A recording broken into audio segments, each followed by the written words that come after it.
Hello guys!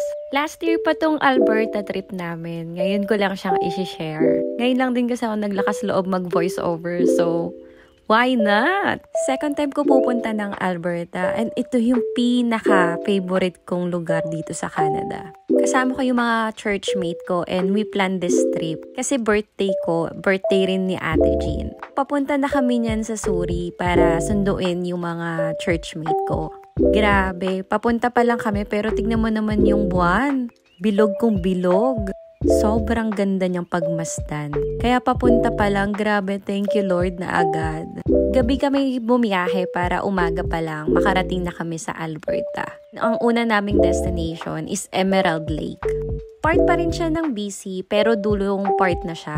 Grabe, pag gising mo, ganito yung view makikita mo. Grabe, ang sarap niyang pagmasdan, matutulala ka. Grabe sa views. Nakaka-relax.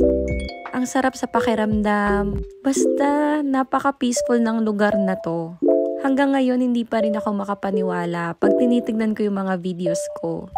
Kaya isi-share ko na rin sa inyo. So, from Vancouver, di ko matandaan kung 11 hours din yung travel namin. It was a long drive, pero grabing worth it nito. And nakarating na kami sa Emerald Lake and hinabol namin yung birthday ni Kuya Wally. And naglakad din kami. And ito nga pala yung Emerald Lake. Grabe, unang destination pa lang, panalo na. Napuntahan ko na din to before and sobrang ganda niya. Ang sarap niyang balikan. May mga nagpa-paddleboard dyan at kayaking.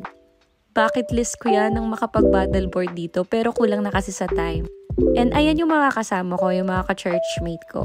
Si Nina, si Wengay, and si Ate Jean. Ito yung unang travel namin together. Sayang wala si Kim. Isa sa pinaka-the best na feeling yung kasama mo yung friends mo sa mga travel na ganito, no? And ayan, tulala ang mare mo. Kasi naman, ang ganda-ganda ng weather, ang ganda ng lake. Matutulala ka na lang pagmasdan na parang picture lang ba to? Totoo ba talaga tong lugar na to? Ganun yung pakiramdam. Lalo na pag first time mo.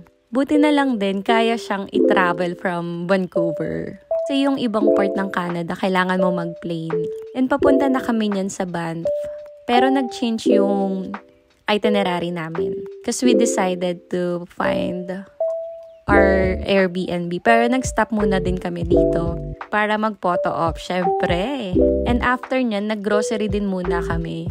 Kasi alam nyo ba, isa lang yung tax dito sa Alberta. Sa Vancouver kasi, 2 tax me.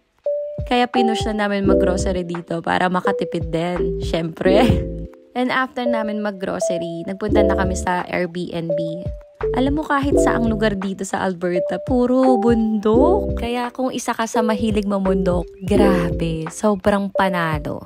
Tong lugar na puro Rocky Mountain. And nakarating na kami sa Airbnb. And syempre, for the room tour muna tayo. Magstay kami dito ng 3 days and 2 nights. Medyo pricey tong Airbnb na to. Pero since madami kami, medyo nakasave kami. Dito pala kami sa Canmore nagstay. Para malapit sa Banff. Ito yung view namin sa labas. Grabe, totoo ba talaga to? After nyan, nag-prepare kami ng food para sa, I think, dinner na rin to. And kinantahan na rin namin si Ate Jean.